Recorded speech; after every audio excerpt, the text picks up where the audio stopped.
Bienvenidos todos los invitados que nos acompañan esta tarde a la presentación del informe de coyuntura económica a mayo de 2021.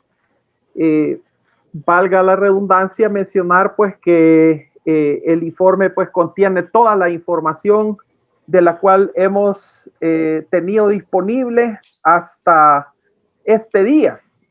Así que hemos tratado que la presentación contenga toda esta información y bueno, luego se va a repartir el documento. Quizás únicamente pues como una introducción, mencionar pues como todos ustedes saben de que el mundo entero está viviendo la crisis económica internacional más grande de la historia desde la Gran Depresión de los años de 1930 hasta finales de esa década, que comenzó la Segunda Guerra Mundial. Estamos pues que entramos en esta gran recesión por la pandemia del COVID-19 y las cuarentenas que se hicieron todos los países. Entonces, eso fue el año pasado. Y lo que está ocurriendo pues tanto en El Salvador está pasando también en el resto del mundo, y vamos a describir pues analizar qué es lo que ha impactado la economía y la sociedad pues aquí en El Salvador. Hemos dividido la presentación en tres partes. Las primeras dos las va a presentar Pedro Argumedo, el tema de la economía mundial y cómo nos afecta, y la dinámica económica interna. Y después de Pedro va a presentar José Andrés Oliva el tema de las finanzas públicas. Entonces les dejo la palabra para que veamos los resultados de este informe. Y muchas gracias nuevamente por acompañarnos. Muy buenas tardes a todos. Un gusto que nos acompañen en esta presentación del informe de coyuntura económica a junio. Vamos a tener, hemos trabajado con el equipo del departamento en repensar toda la cantidad de información que tiene la economía, más todo el elemento pues del efecto de la pandemia, ¿verdad? Y la recuperación, que es bien complejo, tantos fenómenos que van unos en una dirección hacia arriba, otros en dirección contraria, y hemos tratado de construir una explicación lógica que permita entender los factores positivos que lleva la economía como los factores que plantean un desafío todavía para lograr una recuperación más sostenible de largo plazo. Bueno, quizás una idea fundamental en este momento al ver el desempeño global es que la economía mundial se expandirá a 6% durante 2021. Y hay un elemento muy importante que es el fuerte crecimiento de Estados Unidos, que se expandirá a 6.4%. Entonces, eso es un gran motor que jala todas las economías del mundo, ¿verdad? Entonces, esa es una primera idea fundamental a tener en cuenta, y que ese desempeño va a estar fuerte durante todo 2021 y parte del 2022. Un segundo elemento es, al ver la economía de El Salvador, lo que nosotros destacamos es que hay factores exógenos, como el crecimiento mundial y la expansión de las remesas, que han mejorado la dinámica de la economía interna en lo que va del 2021. Pero esto no es suficiente. Hay riesgos que se han incrementado, que se necesitan hacer un esfuerzo de ponernos de acuerdo para poder tener un crecimiento más sostenible y más estable en el mediano plazo. Sobre la economía mundial, es importante no perder de vista que vamos a estar en un año donde Estados Unidos será un actor muy principal en la recuperación global. Como pueden ver, la economía durante 2020, el efecto COVID provocó una contracción de menos 3.3%, la más alta en las últimas 7 décadas, ¿verdad? Y en 2021 muestra un fuerte crecimiento de 6% y luego comienza en 2022 a retornar a su crecimiento promedio histórico. Entonces, este 6% está siendo impulsado por Estados Unidos, 6.4%, y también por China. El caso de Estados Unidos es que crece 6.4%, compensa, más que compensa la caída del menos 3.5%, y la economía de Estados Unidos al final de 2021 alcanzará los niveles a los cuales se debió haber expandido la economía con respecto a no haber tenido pandemia. Entonces es un robusto crecimiento que va a jalar a todas las economías y en especial las de América Latina, que Estados Unidos es nuestro principal socio comercial. Luego vemos que ya el 2022 la economía de Estados Unidos comienza a tener un crecimiento más moderado. Ahora, el crecimiento en economía global no es homogéneo. Tenemos la zona del euro, que tuvo una fuerte contracción en 2020, menos 6.6%, y en 2021 crece a 4.4%, pero no logra compensar la caída del año anterior. Igual Japón, y todas en 2022 comienzan a retornar a su crecimiento previo a la pandemia. América Latina crece en menos 7% en 2020 y en 2021 aumenta a 4.6%. Es decir, América Latina no logra recuperar su nivel prepandémico y en 2022 América Latina crecerá a 3.1%. Entonces, tenemos un fuerte crecimiento de 2 locomotoras y el resto del mundo no va a lograr en promedio alcanzar el nivel de crecimiento en 2021 que compense la fuerte caída del año anterior. Ese es un elemento importante y es posible que en 2022 la mayor parte de economías vuelvan a recuperar el nivel prepandémico que observaban previo a 2020. Un elemento importante para entrar a ver qué es lo que sustenta esos fenómenos es, en primer lugar, la Reserva Federal va a mantener una política monetaria acomodaticia durante el presente año, con el objetivo de aumentar el empleo en Estados Unidos y promover más crecimiento. Y ha mencionado que esto implicará que habrá más inflación y esta superará el 2% en 2021, esperando que en 2022 vuelva a descender sobre la tasa de 2%. Recordemos que un aumento en inflación lo que se traduce es en un aumento en la tasa de interés y el aumento de la tasa de interés frena la inversión. Entonces, pero vamos a tener este fenómeno durante 2021. Otro elemento importante es el recién plan de apoyo económico que aprobó la administración de Biden, y este plan económico al primer trimestre ha impulsado la economía de Estados Unidos a 6%. Y actualmente se está discutiendo otro plan de infraestructura para tener un crecimiento en las capacidades competitivas de Estados Unidos y tener un crecimiento más robusto en el mediano y largo plazo. Entonces vemos que hay un esfuerzo por hacer una recuperación rápida de la economía y mantener ese ritmo hacia adelante. Cuando se hicieron las proyecciones de El Salvador, antes del plan de Biden, el departamento realizó una simulación de cuánto implicaría la aprobación del plan de Biden en el efecto de aumentar el crecimiento en El Salvador. Y el crecimiento será mayor entre 0.9% a 1.7% durante 2021. Entonces vemos que nuestra economía se va a ver beneficiada por el crecimiento que ya mostraba Estados Unidos, y con el nuevo plan Biden hay un segundo impulso que tiene nuestra economía por el efecto de esa política pública expansiva que está teniendo Estados Unidos.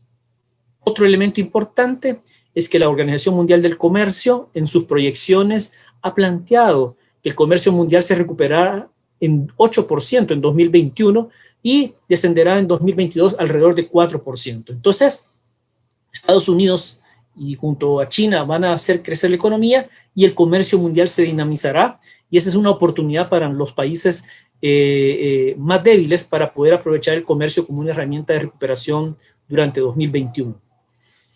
Un aspecto a tener en cuenta es que Centroamérica se recuperará en 4.7% en 2021, pero no compensa la contracción de menos 7.2% de 2020 y se prevé una desaceleración a 3.6% en 2022. Es importante señalar que en Centroamérica el único país que tendrá una expansión de alta, que es Guatemala con 4.5%, será el único país que superará la caída del año previo que tuvo ese país, que fue de menos 1.5%. El resto de países de Centroamérica van a poder recuperar el nivel prepandémico hasta el 2022. Es decir, que vamos a ver tasas de crecimiento altas en ciertos periodos del presente año, pero como economía total, como el PIB total, lo vamos a alcanzar hasta el 2022, el nivel que teníamos en 2019. En Centroamérica, el número de pobres se incrementó en 2.1 millones en 2020. Este es un estudio que realizó el BID, y el estudio que realizó el BID mencionó que El Salvador experimentará el incremento más alto en pobreza, en 7.4%, equivalente a 478,000 salvadoreños que ingresarán a la pobreza. Es decir, que el efecto de la pandemia del año pasado más la larga cuarentena nos está dejando un problema serio social de alrededor de 500,000 de pobres en el país. Otro elemento que caracteriza a América Latina es que la deuda pública bruta se incrementó en 9.2% del PIB en promedio en América Latina. Y esto llevó la deuda en promedio al 77.2% en 2020 en toda la región. En ese resultado, al ordenar de mayor a menor endeudados, El Salvador ocupa el 5º lugar como país con la mayor deuda. Arriba de nosotros está Venezuela, está Belice, está Argentina y está Brasil.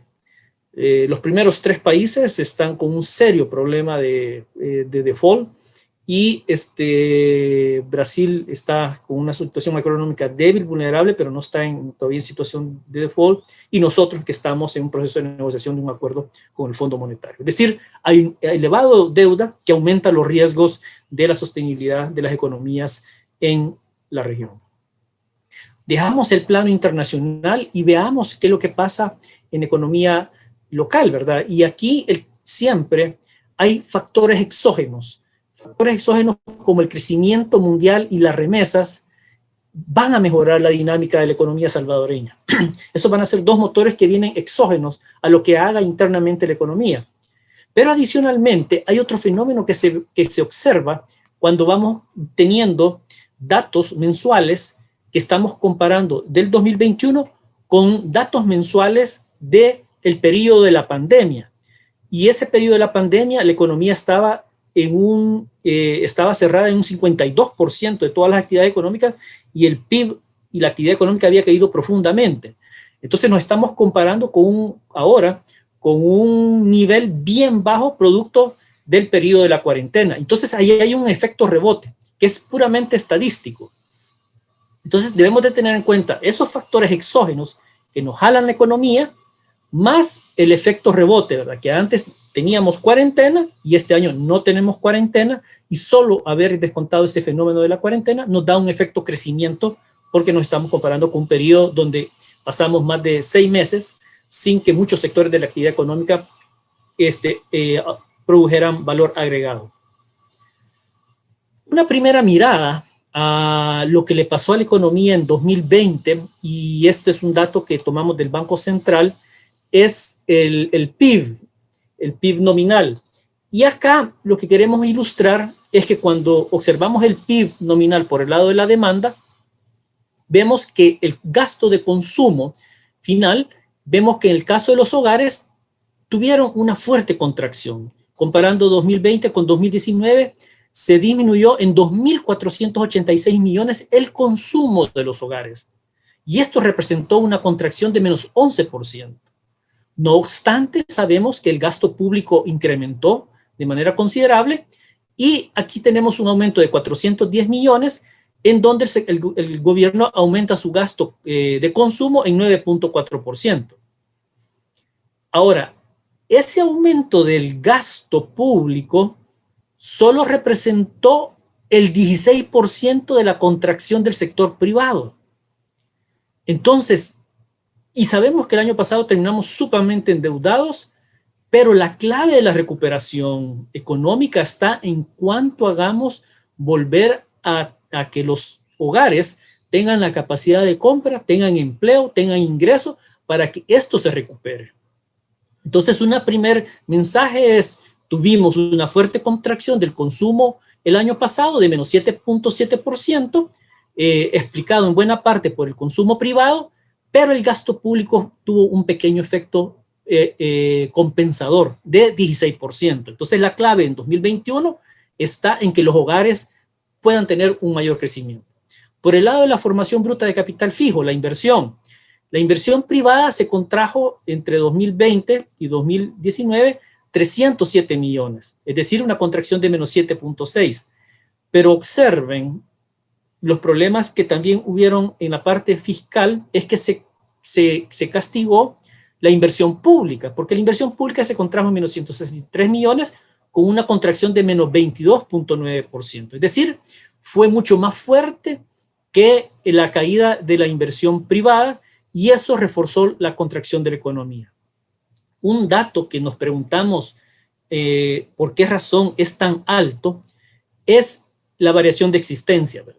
La variación de existencias entre 2019 y 2020 aumentó en 342 millones, un incremento de 161.4%, lo cual hace que la inversión en total solo haya caído menos 2.8%.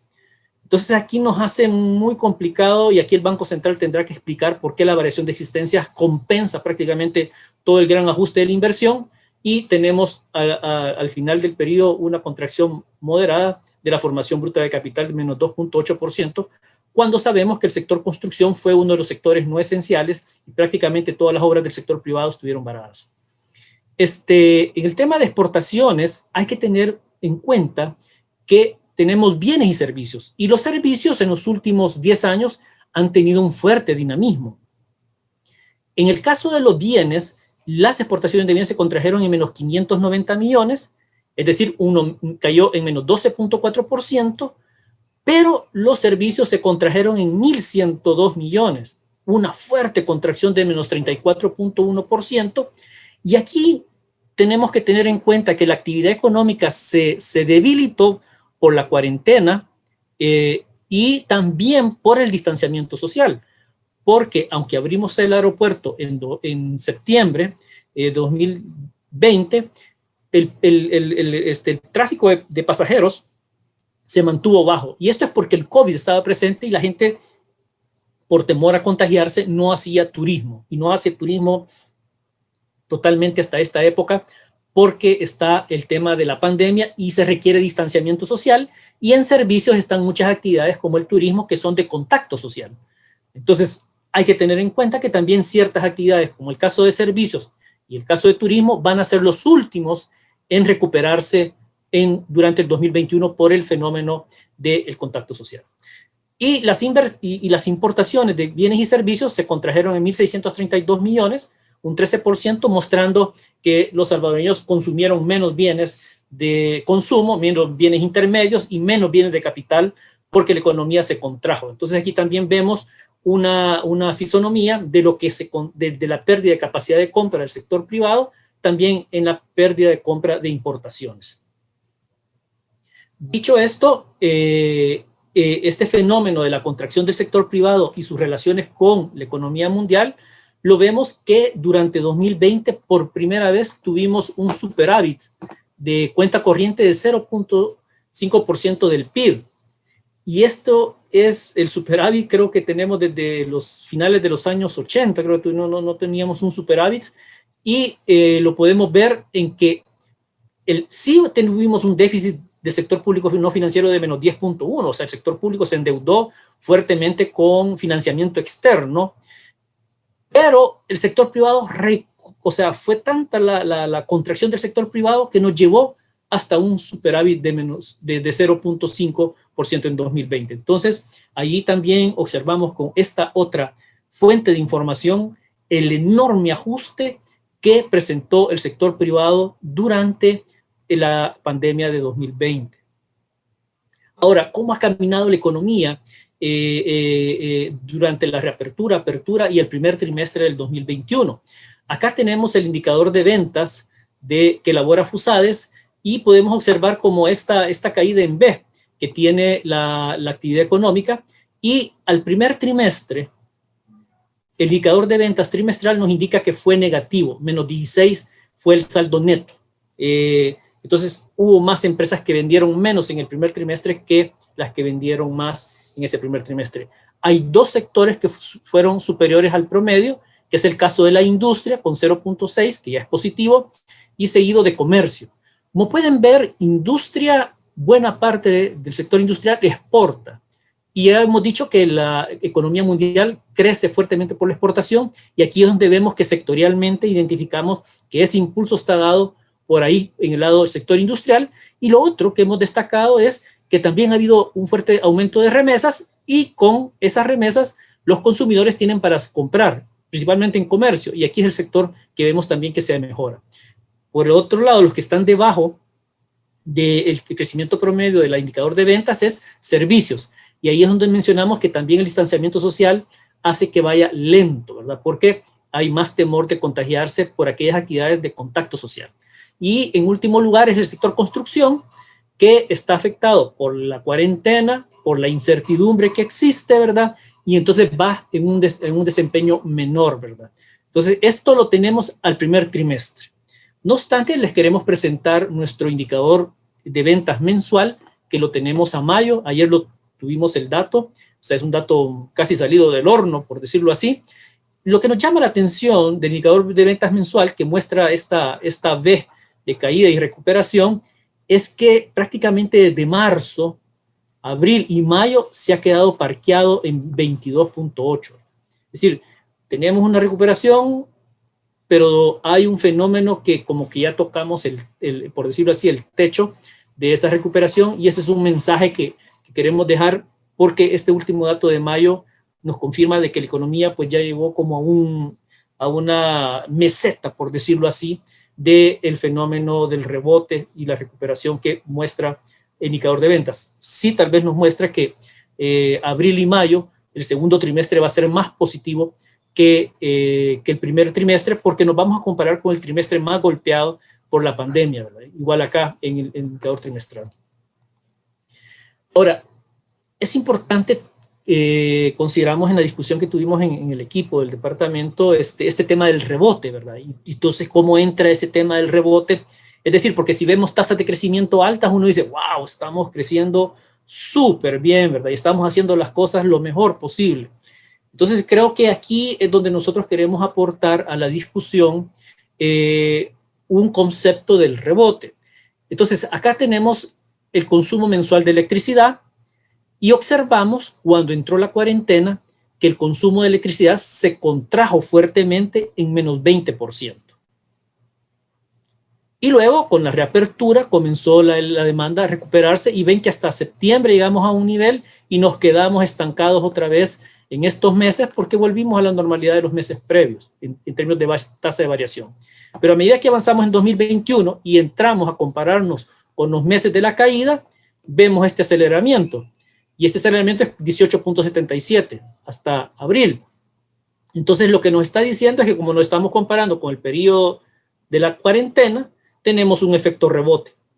Es decir, que estamos creciendo en 18, casi lo mismo que nos contrajimos en 19%, y es decir que ahí ese dato lo que nos está diciendo es que tenemos un rebote, pero no tenemos una recuperación sustantiva como la que va a tener Estados Unidos por el plan de Biden, que Estados Unidos tuvo un rebote, pero adicionalmente tiene una fuerza de crecimiento tan alta que va a recuperar su nivel como que no hubiera tenido pandemia durante 2021, pero ahí donde vemos políticas públicas eficaces y eficientes para recuperar el crecimiento y el empleo. En este caso, lo que vamos a hacer es recuperar la situación que teníamos previo a la pandemia, que era una situación bastante difícil porque teníamos alta pobreza y alta tasa de informalidad. Entonces, eso queremos mencionar, y que a medida que avancemos en el transcurso del año, este efecto rebote se va a agotar y vamos a volver a nuestro nivel de consumo de energía eléctrica que teníamos previo a la pandemia, Porque nos podemos hacer la pregunta, ¿cuáles serían los motores que podrían hacer expandir más fuerte la producción del país o aumentar la productividad del país en los próximos meses? ¿Qué políticas públicas estamos haciendo en esa dirección? Entonces ahí observamos que nos quedamos en un vacío, entonces eso no va a generar ganancia, y lo único que nos está jalando es la economía mundial, ¿verdad? Las remesas. Entonces eso es lo que queríamos destacar, factores exógenos más el efecto rebote que nos están dando tasas de crecimiento alta y que nos debe llevar a preguntarnos qué políticas públicas nos pueden hacer que hagamos un mayor crecimiento y competitividad. En el caso de las exportaciones, tenemos un efecto rebote, porque se contrajo en menos 13% en 2020, y en abril, todos esos son datos a abril, tenemos el dato de abril 2021, en donde se crece a 27.5%. Sí, aquí tenemos una mejora también con respecto a 2019, y es esa fuerte expansión de Estados Unidos, nuestro principal socio comercial, que nos está jalando todos nuestros productos que exportamos hacia ese mercado, y por eso es bien importante mantener esas buenas relaciones con nuestro principal socio. Y acá tenemos también un fuerte impulso de las exportaciones no tradicionales, que son productos industriales. Las exportaciones tradicionales se contraen en menos 11.9% y la maquila crece en 56%. Entonces acá vemos cómo el sector externo, a través de ese factor exógeno de la demanda mundial, hace un jalón a la economía local. Otro dato muy importante es el tema de las remesas. Las remesas están creciendo fuertemente. Estos son datos a abril, y los datos a abril muestran que hemos alcanzado 2.350 millones, abril de 2021, creciendo en 47.4%. Con respecto al mismo periodo del año pasado, hay 755 millones adicionales de dólares que han ingresado a la economía del país. Estamos hablando que en el primer cuatrimestre, 2.9% del PIB ha ingresado extra en concepto de remesa. Este es un gran impulso en la economía y en el poder de compra de las familias salvadoreñas, que logra, también contener los crecimientos de pobreza, y las remesas se vuelven otra vez en el amortiguador de las crisis del país, porque cuando estamos más contraídos, viene el flujo de remesas y nos ayuda como amortiguador, y en este caso nos da adicionalmente 2.9% del PIB. Y si sumamos el crecimiento que está teniendo las exportaciones, prácticamente de enero a abril hemos tenido cerca de 5 puntos del PIB adicional de factores exógenos que nos están moviendo la economía hacia arriba. Ahora, un elemento que también nos muestra otra cara de la economía salvadoreña es el tema del empleo formal. Y en el caso del empleo formal, lo que estamos observando es que el último dato que publicó el Instituto Salvadoreño del Seguro Social fue de marzo del 2021. Y todavía estamos teniendo una contracción de empleo formal de menos 20.200 personas comparadas con marzo del año pasado. Entonces, tenemos todavía un fuerte golpe en la demanda interna. Entonces, tenemos ese fenómeno muy importante. Y debemos de tener en cuenta que estos han perdido el empleo, ¿verdad? Por el tema de la pandemia. Pero cada año entran 55.000 personas a buscar empleo en economía. O sea, y esos entran y se ven que la economía, lejos de ofrecerles una oportunidad, hay 20.000 personas que han perdido el empleo, que están buscándolo. Y hemos hecho un ejercicio para poder tener en mente de qué escala estamos hablando del problema del empleo y por qué sentimos que la demanda va lenta en el país, y es cuando tenemos estos números. Por ejemplo, hemos perdido en empleo formal 20.200 plazas, y más o menos por cada empleo formal hay 2.5 personas informales. Entonces tenemos 50.000 personas informales que han perdido también su empleo, más los 55.000 entrantes. Entonces tenemos en conjunto que hay 125.000 personas que debieron tener un ingreso y no tienen nada, absolutamente, y eso hace que nuestra demanda vaya bien baja. Entonces aquí un mensaje es, la crisis sigue, no nos hemos recuperado totalmente, hay muchos sectores que van detrás, y tenemos una parte muy importante, la demanda interna, que es la que está golpeada, y que afortunadamente, pues por factores exógenos, tenemos un impulso, ¿verdad? Pero a pesar de ese impulso, de ese flujo de remesas grandes que hemos hablado, de ese flujo importante de exportaciones, vemos que el empleo va recuperándose por las gradas, ¿verdad? Mientras las otras variables van creciendo por el ascensor, estas van por las gradas avanzando muy moderadamente. Ahora, otro problema que se observa en los datos que hemos recopilado es que hay un serio problema social. Ya mencionábamos que el estudio del BID decía que hay 500.000 de personas que cayeron en la pobreza. Vemos que hay un problema de creación de empleo formal hasta marzo. ¿Y cómo se está traduciendo esto, ¿verdad? Entonces, lo que pasa es que están subiendo las detenciones de una manera muy fuerte, y acá son estadísticas que elabora el Departamento de Seguridad Nacional, y lo que nos muestra es que hay esta serie es la de 2019, van a observar 2020 cómo se mantuvo abajo la línea gris, y observen 2021, ¿verdad? Del 2021, del periodo fiscal que analiza el Departamento de Seguridad Nacional, es de octubre en adelante, y el último dato que tiene disponible es a abril. En ese periodo han detenido 40.270 salvadoreños. Esto es 250% más que 2020. Estamos replicando el ciclo de 2019, ¿verdad? Entonces, la gente, al no haber oportunidades, al no tener expectativas de tener oportunidades internas, está saliendo a chorros del país, y esto también nos ilustra otra cara del problema económico que tenemos y la necesidad que debemos de tener para poder recuperar más rápido nuestro crecimiento y más rápido nuestro empleo y más rápido la inversión. Otro elemento que tenemos es que hay muchas familias que siguen golpeadas y que cayeron en la pobreza, pero hemos tenido de vuelta un efecto del aumento de la inflación total. Este dato tenemos 2.8%, hasta 2011, que era la última vez que habíamos tenido una inflación tan alta, y está ahí afectada por temas de transporte, los combustibles, y además de otros productos que se han encarecido a nivel internacional, que también están en la canasta de consumo salvadoreño.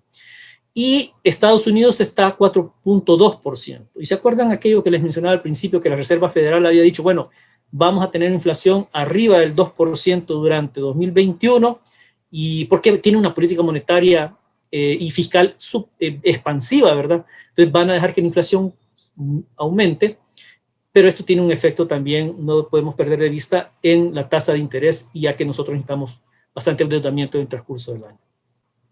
Sobre el clima de inversión, es importante señalar de que en el primer trimestre hemos tenido una tasa positiva de 7.2, el saldo neto, debido a que 24% consideraron de que había un clima de inversión más favorable en el primer trimestre versus un 17% que lo siguieron considerando negativo. Ahora, este primer trimestre lo estamos comparando con el primer trimestre de 2020, en donde fue menos 79.9. La pregunta que les hacemos a los empresarios es, ¿cómo evalúa usted el clima de inversión de este primer trimestre comparado con el primer trimestre del año pasado? Entonces, el año pasado estábamos en plena cuarentena, entrando a plena cuarentena con total incertidumbre, y hay un efecto también aquí rebote porque ya no hay cuarentena, y esto también significa un resultado positivo en tema del clima de inversión. Ahora, les preguntamos que ellos tenían incertidumbre, y cuáles eran los factores que estaban atrás de esa incertidumbre. ¿Qué es lo que caracteriza esa incertidumbre? Entonces, los elementos más destacados de los empresarios es, en primer lugar, la corrupción de instituciones públicas, la situación con el COVID, como sabemos, todavía continúa, ¿verdad? Para que nosotros alcancemos la inmunidad de rebaño, la inseguridad ciudadana y delincuencia, los conflictos entre Asamblea, Corte Suprema y Ejecutivo en el primer trimestre, la política económica del Ejecutivo, el estilo de gobernar. Entonces, estas son acciones que el sector gobierno puede mejorar a partir de una mejor colaboración con el sector empresarial del país para reducir la incertidumbre y crear un ambiente más predecible sobre las acciones de política pública que puedan generar confianza de cómo va a ser la naturaleza de las medidas que se van a impulsar para poder promover más inversión y mejorar el clima de inversión en el país. Un elemento que nos da también los datos del Banco Central es que la inversión extranjera directa al cierre de 2020, nosotros experimentamos una contracción de menos 68.4% y solo recibimos 201.2 millones. Estamos en penúltimo lugar, solo superamos a Nicaragua, que está en una crisis institucional más fuerte, Y esto nos lleva a pensar de que en un ambiente en donde no hay claridad institucional, la capacidad de recoger inversión es bien mínima. Y probablemente son las mismas empresas que están instaladas de inversión extranjera directa en el país que están reinvirtiendo en buena parte estos flujos. Pero hacia futuro, ¿cómo lograr atraer más inversión con inestabilidad institucional? Es muy difícil. Y aquí lo podemos ver entre dos vecinos. Nicaragua, con una crisis institucional por varios años, vean cuánto levantó en inversión, 142,8 millones, y la democracia consolidada de Centroamérica, que es Costa Rica, que levanta 1.624 millones en pandemia, ¿verdad? Entonces, eso es un elemento que también debemos de considerar de cara al crecimiento robusto de mediano y largo plazo y de atracción de nueva inversión extranjera directa que pueda venir en condiciones de mayor certidumbre. Sobre el tema del crédito, acá lo que observamos es que el crédito a marzo estaba creciendo alrededor del 6% y con el tema de la cuarentena comenzó a desacelerarse y ha caído a 0.7% en marzo. O sea, la demanda de crédito se ha venido desacelerando principalmente en la adquisición de vivienda, que sigue negativo desde noviembre, y el tema del crédito de consumo, que va en una tasa, incluso mostró una mejoría en los últimos 2 meses, creciendo 0.7. Por el contrario, el sector privado viene mostrando una caída continua, ¿verdad?, de 1.1%. Entonces aquí vemos que el ciclo del crédito mantiene la desaceleración a pesar de los impulsos que vemos en remesas y exportaciones, pero ya vimos que la demanda interna, por esa pérdida enorme de empleo, hace que la economía vaya más lenta y por eso la demanda de crédito también va más lenta en esa dirección. Es un reflejo de lo que le está pasando al sector real. Un elemento que queremos destacar es que el sistema financiero se mantiene solvente, ¿verdad? Es decir, tiene una solvencia de 15.1% a marzo, medido por el coeficiente patrimonial, y lo que le exige la ley es 12%, o sea, está por arriba de lo que exige la norma, y la mora tiene un 1.8%, es una mora baja, a pesar del problema que hemos tenido del COVID, pero es una mora que está aumentando. Incluso los préstamos vencidos a marzo crecen a 8.4%. Eso nos dice que todavía el tema de COVID sigue y hay muchas empresas que han quedado muy debilitadas en sus estados financieros y la baja actividad productiva hace que haya otras empresas que caen en mora. Ahora quiero mostrarles esta gráfica que ilustra los activos del sistema bancario. En 2019 tenía 18.594 millones el sistema bancario. De estos, la principal activo era los préstamos que hacen al sector privado y a las familias por 12.864 millones. Luego ellos hacen inversiones en títulos valores, que era un fondo de 1.284 millones, y tienen fondos disponibles que son para prestar, ¿verdad? Y otras contingencias que son de 4.396 millones. Esto era en diciembre de 2019, vino el COVID, golpeó, y ha habido un cambio importante en la estructura de los activos de los bancos. Bueno, primero señalar de que prácticamente el crédito privado, que era 12.864, solo ha aumentado a 12.965, es decir, ha aumentado 101 millones desde 2019. La cuenta que más ha aumentado es las inversiones financieras, y estas han aumentado de 2019 a marzo de 2021, 1.889 millones. Y en estos activos financieros están los letes y CETES del gobierno. Probablemente alrededor de 2.000 millones haya en letes y CETES en esta cuenta de total que tienen los bancos en inversiones financieras. Pero lo que debemos de tener en cuenta es que hoy el sistema financiero está más expuesto que en 2019 a las fragilidades de las finanzas públicas. Las finanzas públicas estaban débiles en 2019, pero no tan débiles como están ahora en 2021, con una deuda de 88%, ¿verdad? Entonces, esa debilidad del sistema de las cuentas fiscales se transmite al sistema financiero porque tienen una cantidad enorme de títulos. Entonces, acá lo que nosotros decimos es que debe haber un esfuerzo por lograr un acuerdo con el Fondo Monetario para que estabilice y honre el sector público estos letes y setes y les devuelva los recursos a los bancos para que los bancos puedan prestar al sector privado o a las familias. Y podemos ver que las disponibilidades en el sector bancario han disminuido en 1.000 millones, pero prácticamente han pasado esos 1.000 millones a ser inversiones financieras. Entonces, ese es otro elemento que nosotros queremos decir, que debemos de cuidar la estabilidad macrofinanciera. Acá vemos el efecto que ha tenido el COVID, ¿verdad? Cómo han aumentado las reservas de saneamiento por cartera COVID que ha ido creciendo, que ha ido cayendo en mora, y de 200 millones ha pasado a 486 millones en marzo, y esto nos está diciendo que los bancos se están preparando, están haciendo sus reservas porque hay una cartera que cayó en mora y son una cartera de 180 millones de dólares que los bancos tienen que resolver y honrar estas pérdidas que van a tener grandes por el efecto COVID. Entonces, eso es un tema importante tener en cuenta, y que los préstamos vencidos siguen creciendo, o sea, el problema no ha desaparecido, y debemos de tener en cuenta en el radar no solamente los problemas fiscales, sino que también la mora en que cayeron varias empresas y personas por la pérdida del empleo, por el cierre de las cuarentenas. Eso también se ha convertido en mora y hay que honrar a través del sistema bancario. Bueno, para el 2021, ¿verdad? Una pregunta es, ¿cómo va a ser esa recuperación en el 2021? ¿De qué dependerá, verdad? Hemos visto varios fenómenos como lo que sucede en la economía mundial, y entonces una pregunta que nos podemos hacer, bueno, ¿y cómo está la estructura productiva de El Salvador de cara hacia esas actividades exportadoras? Y lo primero que debemos decir es que nuestra economía, los sectores productivos, el 74% de ellos venden en la demanda interna. Es decir, el caso de comercio, las actividades profesionales administrativas, restaurantes, educación, salud, están directamente vinculados a la dinámica de la demanda interna. Pero tenemos un 26% del PIB de sectores productivos que venden al exterior.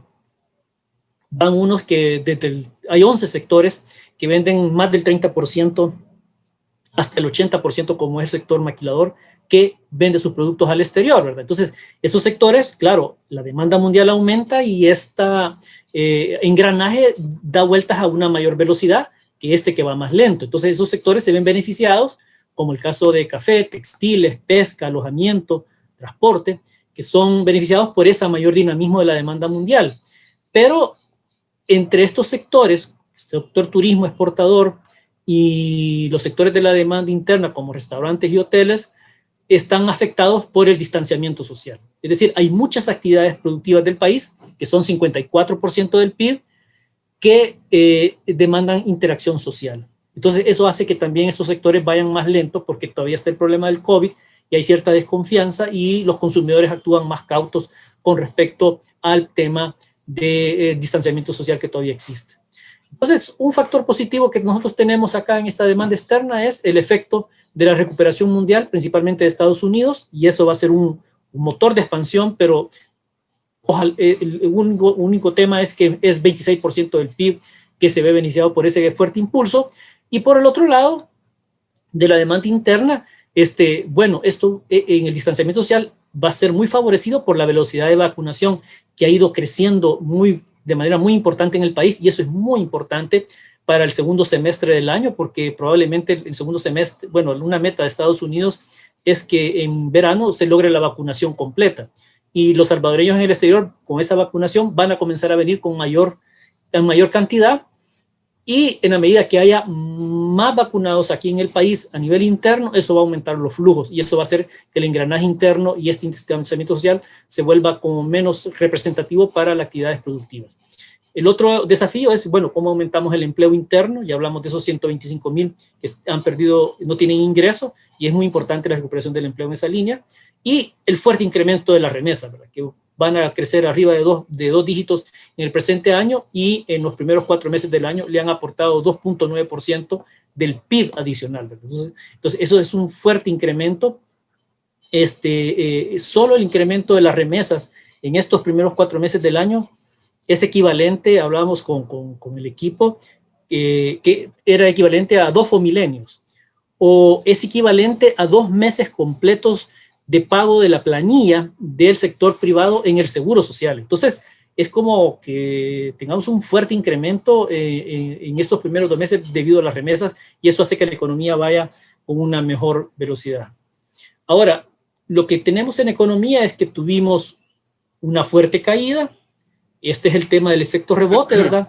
Vamos mejorando a tener un aumento en las remesas y en la demanda externa, como hemos visto, ¿verdad? Y el efecto de la vacunación, que nos permite tener un rebote. Ahora, esta situación que hemos visto del rebote también puede tener otra situación. Uno puede ser que las debilidades institucionales e incertidumbre y falta de acuerdos entre el sector público y sector privado hagan más oscuras las perspectivas de las reglas del juego, y esto haga que la inversión y la actividad económica vaya más demorada. O lo otro es el camino que están teniendo la mayor parte de países que están tratando de construir una agenda de competitividad pública y privada. Es decir, un acuerdo que permita enfrentar el enorme shock que ha pasado a la economía. En el caso nuestro, por la enorme deuda que tenemos en las finanzas públicas, podemos hacer esto, pero si no ordenamos y esclarecemos el tema de las finanzas públicas, esto se va a convertir en un freno, porque siempre vamos a estar pendientes si va a haber crisis o no. Entonces, un acuerdo fiscal con el Fondo Monetario ayudaría a mejorar esas expectativas de mediano plazo. Y un tercer elemento que es muy importante para la inversión extranjera es la institucionalidad fortalecida. Entonces, estos 3 elementos podrían hacer que no solo tengamos un rebote, sino que tengamos un crecimiento acelerado que permita un crecimiento de largo plazo en los fundamentos que permitan aumentar la productividad, mantener la estabilidad macroeconómica y fortalecer las reglas del juego para que los sectores puedan tener una certidumbre de dónde pueden invertir y cómo pueden hacer crecer sus operaciones en el país. Hasta esta parte me quedo en la parte del sector real, y a continuación mi compañero José Andrés expondrá la parte fiscal. Muy buenas tardes. ¿Me escuchan bien? Sí, escuchamos bien. Quiero pues agradecer a todas las personas que nos están acompañando. Tenemos algunas preguntas en nuestro chat habilitado para los espectadores. Entonces, vamos a continuar, y más adelante y podemos todavía incluso tener más preguntas de su parte, las cuales serán muy bienvenidas y podemos abordarlas en un momento. Muy rápidamente, la parte de las finanzas públicas, nosotros vemos que la ruta de la insostenibilidad continúa, y el acuerdo con el Fondo Monetario es importante. Esta parte tiene una agenda de 4 partes, donde vamos a ver la recaudación, vamos a ver el gasto y el déficit, los indicadores de riesgo y las conclusiones. Por el lado de la recaudación, nosotros sí vemos un aspecto positivo. ¿En qué sentido? Porque hemos observado los datos de enero a mayo, y como ustedes pueden observar en la gráfica, el año 2021, que es el color anaranjado, está por encima de lo que se registró en recaudación en el año 2019.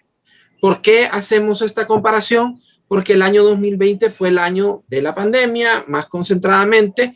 El confinamiento, el hecho que el impuesto sobre la renta se difiriera, hace que la complicación sea difícil, la comparación sea difícil. Entonces, nosotros vemos con más tino observar qué pasa entre enero y mayo con respecto a 2019.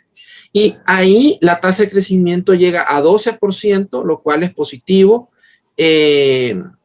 La recaudación está aumentando, el sector privado pues está teniendo su aporte vía impuestos.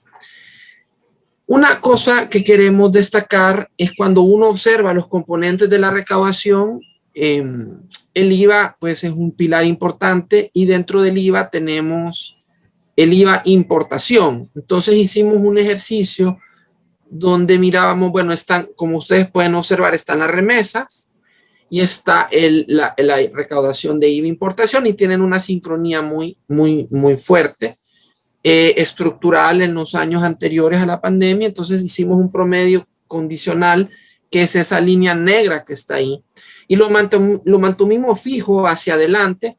Entonces se observa la caída de las remesas, cae el IVA importación, y Seguidamente, vemos un repunte de la importación y sí vemos que está vinculado a este gran aporte que las remesas están generando. Y en 3 meses podríamos sugerir que hay una recaudación extraordinaria de 67 millones. Si eso se extiende, dependiendo de cómo vayan las circunstancias durante 10 meses, podría ser 253 millones más en 10 meses. Eso es un punto del PIB que se estaría recaudando a través de más ingresos para el sector público. Sigamos hacia adelante.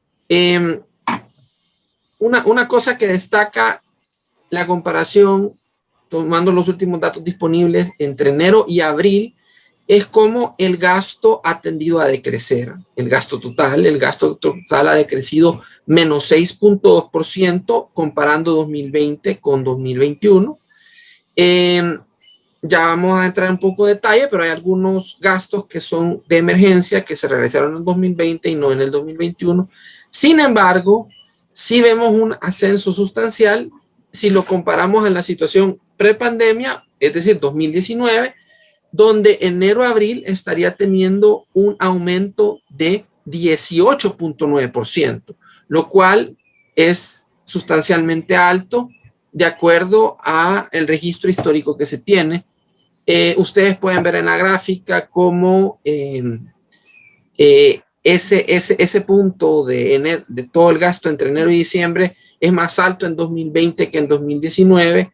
Y eso, aunque ha disminuido un poco en 2021, todavía es alto en relación a 2019 o la situación pre-pandemia. Entonces, esto empuja el déficit hacia arriba, a pesar que tenemos una fuerza que lo está disminuyendo, que es la recaudación, que ha sido favorable. La siguiente diapositiva mira los componentes del gasto. Ustedes pueden ver las transferencias corrientes, como en abril llegan a 393 millones. Bueno, en ese momento se otorgaron los $300 a muchas familias, lo cual impulsó las transferencias. Y en septiembre se contabilizó parte de los recursos que se captaron para apoyar el fideicomiso. Entonces, ahí hay 2 puntos que elevan el gasto en 2020. Y, por ejemplo, abril del 2021, que es el que está más adelante, está por debajo de lo que había acontecido en abril de 2020. Entonces, esa es una razón. Las remuneraciones tienen ese comportamiento más o menos estable. Sí hay 9,000 plazas adicionales en el presupuesto, lo cual nosotros pensamos que va a impulsar las remuneraciones hacia el alza en 2021. Sigamos hacia adelante. Una cosa que destaca, además, un punto más, son los intereses. Los intereses tienen los cupones que vencen de los eurobonos y se contabilizan cada enero. Y vemos como el punto de enero supera los 250 millones cuando en enero era más bajo. Es decir, ahí sí se mira un jalón fuerte por el lado de los intereses si uno lo mira mensualmente. Sigamos hacia adelante.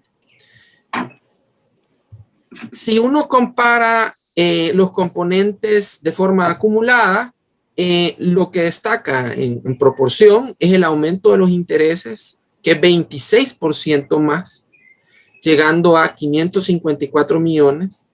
En monto, pues la remuneración es mucho más alto, llega a 976 millones, está creciendo 6%. Entonces, estos son los dos, junto con las transferencias, los rubros que están impulsando el gasto. Por el lado de la inversión, hay un tema, en parte, hay parte de la inversión que se contabiliza por el lado de los municipios. Entonces, ahí hay una contracción si uno lo compara con 2019, y las pensiones, que es el rubro más bajo y no está ocasionando ninguna presión para elevar el gasto desde el punto de vista del pago exacto de la pensión. Se mantiene bajo. Una cosa que había destacado Pedro, que nosotros le damos seguimiento constante, es la evolución de la deuda de corto plazo. En el análisis fiscal, uno tiene en cuenta que los vencimientos de más corto plazo son los que tienen más vulnerabilidad. Y esta ha tenido un ascenso fuerte en LETES hasta ya teníamos un saldo de letes aproximado de 1.000 millones antes de la pandemia, se aumentó con la pandemia hasta 1.445 millones, pero aún más se ha ido por encima de este saldo con la emisión de CETES, con lo cual ambos instrumentos suman 2.460 millones, que es un máximo histórico para toda la serie. Entonces, hay acumulados pasivos que se vencen en muy corto plazo en el sector público, y esto es una vulnerabilidad macrofinanciera en el momento en el que estamos, porque, bueno, son pagos que se tienen que ahorrar, hay rollovers, etcétera. Los CETES tienen la peculiaridad que deben de funcionar teóricamente como pagos de crédito puente, donde si hay un recurso adicional se van cancelando, y ahí es importante que eso se cancele para que la banca también tenga más facilidades de aumentar las reservas que nos ayudan a paliar las vulnerabilidades, etc. Sigamos hacia adelante. Aquí tenemos los vencimientos de CETES y LETES, cómo se distribuyen los pagos hacia adelante. Los 3 meses del año pues se han ido cancelando. Ahí están esos 328 millones que fueron para financiar esos $300 para la familia, y se hizo el rollover y ahora tienen el vencimiento hasta marzo del 2022. Y también están los CETES que se emitieron en septiembre y que se vencen en septiembre de 2021 por una suma muy alta de $645 millones. Sigamos hacia adelante. Como mencionaba, en el déficit, lo que podemos cotejar en este momento es que entre enero y abril el déficit fiscal llega a 11.6 millones, lo cual es menor a lo que se había llegado en el 2020, que era un déficit de 588 millones. Ahí está el punto bajo de abril, donde está esta gran inyección de recursos, ¿verdad? Ahora, si lo comparamos con 2021, donde tenemos el escenario ya saliendo de la pandemia, post pandemia, vemos que esa mejora, ¿verdad? Esa mejora. Ahora, el déficit es más desfavorable si nosotros lo comparamos con 2019, que era sin pandemia, porque sin pandemia teníamos superávit en abril, y en abril es un momento estacional porque tenemos la recaudación de la renta, ¿no? Entonces, teníamos un superávit de 159 millones y ahora se ha traducido a un déficit de 11.6 millones. Sigamos hacia adelante. Algo importante que sucedió fue el no pago del FODES, y el no pago del FODES impactó las cuentas por pagar a corto plazo del gobierno, las cuales han pasado de 319 millones en 2019 hasta 583 millones en 2020, lo cual es un monto que no se había alcanzado antes, porque si hay pagos o deudas que no se pagan y se van atrasando, este es un mecanismo también de no aumentar el déficit en sí, sino que pasarlas al siguiente periodo, y entonces ahí vemos este ascenso importante por este efecto. Sigamos hacia adelante. En términos de deuda pública y de endeudamiento, si nosotros comparamos la cifra de cierre del año 2020 con el PIB del año de 2020, tenemos un ratio de endeudamiento de 89.8%. Es un dato cerrado, es un hecho ese dato. Esto supera sorprendentemente en 32% el nivel más alto que la serie tiene, que es cuando salimos de la guerra, cuando llegamos a 57.8%. La sugerencia, el llamado fue: preservemos la estabilidad macroeconómica, entremos a un descenso de la deuda. Eso no se hizo, la tarea no se hizo, y ahora frenarla va a ser más difícil, porque hay un efecto en el saldo, en la deuda. Si uno tiene una deuda más alta, los intereses de esa deuda son más altos, y eso le imprime un efecto de ascenso a la deuda. Sigamos hacia adelante.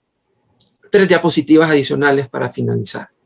Esta situación ha impactado la percepción de riesgo país externa que se tienen de los bonos salvadoreños. Como ustedes saben, se transan en mercados internacionales y eso cada día se hace un monitoreo a través del indicador del ENVI y vemos cómo sorprendentemente antes de la pandemia, antes de marzo de 2020, el riesgo país de El Salvador y de América Latina estaban bastante acoplados, estaban muy cercanos y con movimientos muy acoplados, muy cercanos.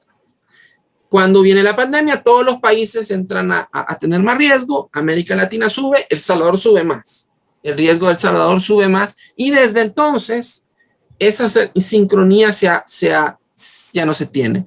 Hay un desacoplamiento entre el riesgo país de El Salvador con el de América Latina y cada uno de los acontecimientos de cada una de las fechas impacta en hacer más alto ese ENVI o más bajo ese ENVI.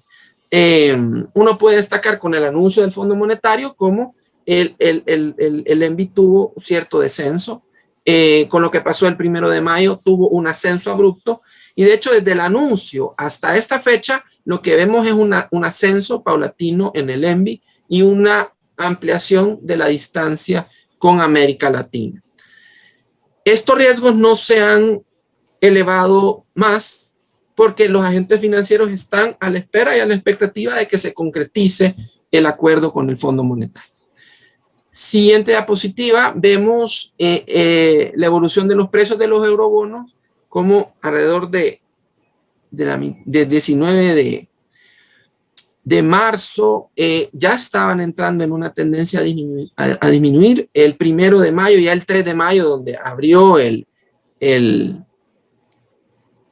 ya los movimientos, se nota el fuerte impacto que tuvo al disminuir y se trató de hacer una recuperación a través de anuncios de que el acuerdo con el Fondo Monetario continúa, pero la recuperación no ha sido total. O sea, están todavía con un valor menor al que estaban anteriormente. Entonces la recuperación ha sido parcial. Y aquí estamos comparando dos bonos que tienen el mismo vencimiento 2023 con El Salvador y Costa Rica y se nota cómo Costa Rica no tiene ese impacto y además tiene una tendencia al incremento. Y recordemos que Costa Rica ya tiene un acuerdo con el Fondo Monetario, lo cual la hace más atractiva para invertir en instrumentos de deuda poco a poco a medida ellos se vayan fortaleciendo, que también habían estado complicados, pero se van fortaleciendo. Para concluir, nosotros vemos que un acuerdo de servicio ampliado con el Fondo Monetario es importante para generar confianza y facilitar el acceso a créditos más baratos. El emitir los eurobonos va a ser más caro cada vez y si no mandamos señales de certeza, eso va a ser oneroso en intereses, lo dijimos antes, lo volvemos a decir ahora. Y por eso es importante llegar al acuerdo. También vemos que un clima de confianza, transparencia en el uso de los recursos públicos y cooperación entre todos los salvadoreños es importante y fundamental para impulsar una recuperación post pandemia inclusiva, más robusta, que sea para un mejor futuro y desarrollo de la nación. Yo les agradezco mucho su atención y me quedo por ahí y quedo pendiente si hay preguntas con mis compañeros del departamento. Muchas gracias. Muchas gracias, José Andrés y Pedro. Muy interesante la presentación. Entraríamos a la parte de preguntas y respuestas. Quisiera aprovechar, pues, antes de leer las preguntas que hay aquí en el chat, y invitarlos a que si tienen más preguntas, pues las coloquen ahí para trasladarlas al equipo. Decir de que hemos hecho un esfuerzo por sintetizar el informe de la coyuntura económica y les invitamos pues a que revisen el documento que tiene 5 capítulos, cada uno con mayor profundidad y mucho más detalles que no se pueden pues poner todos en tan corto tiempo, Así que les dejamos esa invitación por si interesa profundizar en cualquiera de los temas. Entonces voy a leer las preguntas una por una, o quizás mejor las leo todas y ustedes piden la palabra para responderla. Hay una que puso Rolf Grempel, que fue al inicio de la presentación. Entonces, pensaría que ya casi se respondió, pero de todos modos, tal vez podemos resumir brevemente. La pregunta es, ¿por qué se espera menos crecimiento en 2022? Luego, Francisco Ibarra hace una pregunta sobre el clima de inversión con los acontecimientos políticos actuales, si hemos visto algún efecto reciente en las estadísticas, me imagino, ¿verdad? Y una tercera pregunta de Byron Marroquín. Esta pregunta es muy específica. Se refiere a una gráfica que presentó Pedro, que hablaba de los activos de intermediación del sistema financiero y menciona que en estos activos estaban los préstamos de 2019 y decía que era 12.864. Y en 2020 aparece exactamente la misma cifra. Entonces la pregunta que hace es si fueron idénticos o si no hubo un error. Entonces los dejo con esas primeras tres preguntas y si recibimos más, entonces las voy a compartir. Okay. Voy a referirme rápidamente a las inquietudes que tocan la parte que realicé la presentación. La primera es, ¿por qué se espera menos crecimiento en 2022? Bueno, en 2021 hay un efecto rebote y hay una política monetaria y fiscal expansiva todavía muy fuerte durante 2021 y el mundo en general se ha aumentado la deuda en 11% del PIB. En América Latina vimos que también hubo un fuerte incremento de deuda también en América Latina. Y lo que a futuro se está diciendo en los análisis macro de instituciones que analizan la parte macrofinanciera del global es que vamos a entrar a un periodo de consolidación fiscal global. Es decir, se ha hecho un enorme esfuerzo para compensar la enorme crisis de la pandemia y eso ha dejado endeudado a la gran mayoría de países del mundo. Hay un gran segmento de países que ya prácticamente los dan por hecho que van a caer en default. Hay otro grupo de países que están entre si caen en default o no van a caer, y hay otros países que tienen su solvencia macroeconómica garantizada. Pero hacia adelante va a venir un periodo de consolidación fiscal y por eso se prevé que haya un desaceleramiento durante 2022 que va a estar amarrado a ese proceso de consolidación fiscal, que es un ajuste de gastos, ingresos, para ir bajando la deuda y tener el espacio fiscal para enfrentar un nuevo shock mundial que se pueda venir a futuro. Ese es el punto que puede estar con respecto a ese 2022. Voy a dejar del clima de inversión con los acontecimientos actuales porque José Andrés tiene para que haga el énfasis en lo que se observa del ENVI, que es lo que tenemos como dato duro sobre ese hecho, y me voy a referir al tema que planteaba el señor Byron Marroquín, y sí, decirle de que son datos iguales, con mi compañero Tony Zuleta lo revisamos 2 veces, ¿verdad?, para ver si no había un error, porque igual nos llamó la atención, pero sí, coincidentemente en términos de millones de dólares coinciden ambos años, 2019 y 2020. Si Tony quiere agregar algún punto sobre ese tema. Ok, solo tal vez compartirles el dato y es cuestión de decimales. Vea, solo para que poder compartir con ustedes. No sé si están observando la pantalla. Sí. Ya. Me imagino que estos eran los datos que se hacía referencia. Sí. Entonces la diferencia es de 0.6 millones, ¿verdad? Es decir, 0.005%. Pero si hacemos esto, nos da el dato igual. Entonces, solo confirmándole que sí son muy semejantes, pero por cuestiones de decimales es que se ve ese efecto, solamente. Excelente, gracias, Tony. José Andrés quisiera comentar algo sobre el tema de el impacto de los acontecimientos políticos. Pues comentar que ha transcurrido un mes sobre este acontecimiento y los registros económicos también tienen su tiempo para irse realizando. Por lo tanto, también hay que esperar un poco más de tiempo para ir visualizando en datos económicos y precisos cómo eso puede impactar.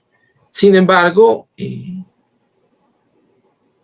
si uno mira el ENVI y también pues una valoración externa sobre lo que pasa internamente, se nota el incremento fuerte vinculado al hecho mismo y el precio de los eurobonos igual, porque tiene el descenso en la misma fecha. Y no parecería que a este momento se haya recuperado de ese deterioro. Se recuperó parcialmente el eurobono, pero no totalmente. Si uno mira la historia económica, uno encontraría que si hay países que tienen más riesgos y hay países que tienen más estabilidad, la inversión se irá a esos países. Entonces, de hecho, venimos con un fuerte golpe en inversión extranjera directa en 2020 y podría ser que se vea afectada con los registros más adelante la inversión extranjera directa, algo que le vamos a continuar dando seguimiento. Eso podría decir. Sí, gracias, José Andrés. No tenemos más preguntas. Perdón, veo aquí nuevamente Minor. Hay nuevas preguntas. Sí, dale. Nosotros no podemos especular sobre un posible incremento del IVA o disminución del gasto corriente en tanto no tenemos ninguna información porque las negociaciones con el Fondo Monetario pues son herméticas, no lo conocemos. Sí sabemos que hicimos un análisis económico reciente donde el ajuste fiscal al menos debería de ser 5 puntos de acuerdo a los cálculos que hicimos, lo cual supera a los ajustes que el Fondo Monetario había sugerido antes. Tenemos una deuda como porcentaje del PIB más alta, tenemos una economía que se ha contraído, que no va a retornar a los niveles que tenía en 2019 de una forma rápida. Eso hace que la economía sea más pequeña y eso apunta a que el ajuste debería de ser más alto en términos de magnitud. Yo me quedaría por ahí. Tal vez los otros compañeros pueden responder las otras preguntas. Sí, gracias, José Andrés. Hay una pregunta de Alexis Díaz. ¿A qué se debe el crecimiento acelerado de las remesas familiares que recibe El Salvador? ¿Y cuándo esperaríamos que estos flujos se desaceleraran? Bueno, allí comentar de que está bien fuertemente atado a la dinámica de Estados Unidos. El plan de Biden, que se aprobó por 1.9 billones, se estima de que hasta el primer trimestre de 2022 va a llegar ese impulso. Entonces vamos a tener un efecto fuerte en las remesas durante todo el transcurso del año hasta los primeros 3 meses del 2022.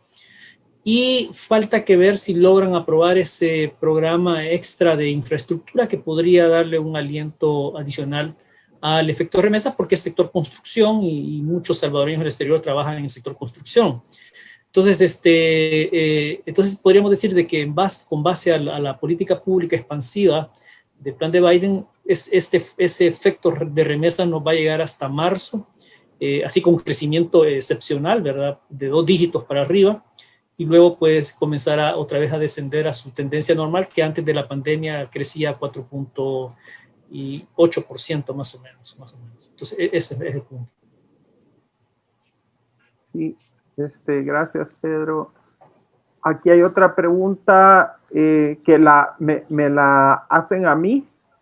Es si se sostiene una previsión del escenario para El Salvador como el de Grecia o Argentina, si continúa esa previsión. Queremos decir de que hay, digamos, una doble respuesta. En primer lugar, pues el informe y las cifras nos enseñan que ha habido una mejora en la expectativa que teníamos nosotros del déficit fiscal y por lo tanto estamos haciendo un ajuste hacia la baja de la expectativa de déficit fiscal que tenemos, lo cual es positivo. Se debe pues al aumento de los ingresos, como ya se mostró, y también se debe a la reducción de algunos gastos que fueron relacionados con la pandemia, como las transferencias monetarias y como la transferencia a Bandesal para constituir este fideicomiso. Esos fueron gastos temporales y ya no están. No obstante, el gasto, mostraba José Andrés, el gasto en 2021 sí está más alto, bastante más alto que en 2019, porque se aprobaron aumentos en las remuneraciones y la deuda pues implica más pagos de intereses y también porque hay una reducción artificial del déficit al posponer el pago del FODES, lo cual va a hacer pues que más adelante suba. Entonces, cuando vemos hacia futuro, la deuda sigue subiendo, la deuda no sigue bajando. Entonces, mientras no haya un acuerdo con el Fondo Monetario Internacional y un ajuste permanente, es decir, que no sea temporal, sí podemos seguir en una tendencia hacia una crisis macroeconómica muy profunda, como la que ha tenido Grecia y Argentina. Pero el movimiento, pues, hasta a este momento da la esperanza de que si se mantiene la disciplina fiscal, se pueda evitar esa crisis. O sea, no es inevitable, todavía hay opciones. Está la opción de hacer el acuerdo con el Fondo Monetario Internacional y está también la opción de hacer acuerdos de cooperación pues entre los diversos sectores de la sociedad e impulsar el país hacia un mayor crecimiento. Como decía Pedro, tenemos dos opciones, o sea, deterioramos la institucionalidad del país y ese rebote entonces se deteriora, o fortalecemos la institucionalidad, la democracia, la disciplina fiscal, la competitividad, ¿verdad?, que requiere de cohesión social. En ese caso, pues el país puede lograr un desarrollo mejor hacia el futuro. Todo dependerá de lo que se decida. O sea que las opciones siguen abiertas. Esa sería mi respuesta. Luego aquí hay una última pregunta, Byron Marroquín, que es también concreta. Respecto a la cifra del saldo de crédito, es importante mencionar que estos son saldos de crédito netos que incluyen reservas de saneamiento, las cuales los bancos han aumentado, como se comentó en la presentación, con perspectiva de seguridad crediticia. El saldo de crédito bruto para 2019 fue de 13.161.6 millones y 13.308 millones. O sea que hay un incremento, dice, de 146.7 millones o 1.1% de forma interanual. Es un comentario, no tiene una pregunta. creo que estamos de acuerdo. Y esas cifras están publicadas en el último capítulo del informe. Entonces, si ya no tenemos más preguntas, les agradecemos su participación, muy valiosa, y seguiremos pues analizando. Esto se va moviendo día a día, así que seguiremos preparando los informes y compartiéndolos con esta audiencia tan privilegiada que tenemos. Así que muchas gracias.